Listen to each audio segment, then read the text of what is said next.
Hi అండి. అందరికీ నమస్కారం. మన 90స్‌లో మనం ఇసుకతో ఇలా గూడులు కట్టేవాళ్ళం గుర్తుందా మీకు? కానీ ఇప్పుడున్న జనరేషన్ పిల్లలకి ఈ ఆటలు ఏమీ తెలీదు పాపం. కానీ మనం టైం తీసుకొని వాళ్ళకి చెప్తూ ఉంటే చాలా బాగా నేర్చుకుంటారండి. అది నేను గమనించాను బాగా. మనం చెప్పే విధానం బట్టి వాళ్ళు చాలా క్రియేటివిటీగా ఆలోచిస్తారండి.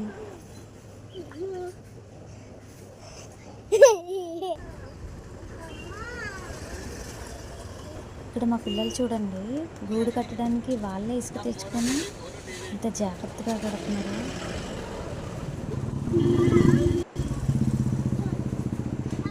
ఇలా మనం చెప్తూ ఉంటే కొంచెం టీవీకి ఫోన్కి ఎడిక్ట్ అవ్వకుండా ఉంటారేమో. నేను నా పిల్లలకి అలాగే చెప్పాను, మేము చిన్నప్పుడు ఇలా ఇసుకలోనే ఆడేవాళ్ళమి అని. అమ్మ ఎలా చేస్తారో చెప్పు అంటే అలా చెప్తుంటే వాళ్ళు చూడండి ఎంత బాగా కట్టారో గుడి అసలు. దాని మీద మళ్ళీ పువ్వులు ఒకటి ఎంత నీట్గా కట్టారో. చాలా హ్యాపీ అనిపించిందండి పిల్లలు చెప్తుంటే ఎంత బాగా నేర్చుకుంటారో అని. అంతేనండి. ఈ వీడియో మీకు నచ్చినట్లయితే సబ్స్క్రైబ్ చేసుకోండి ప్లీజ్.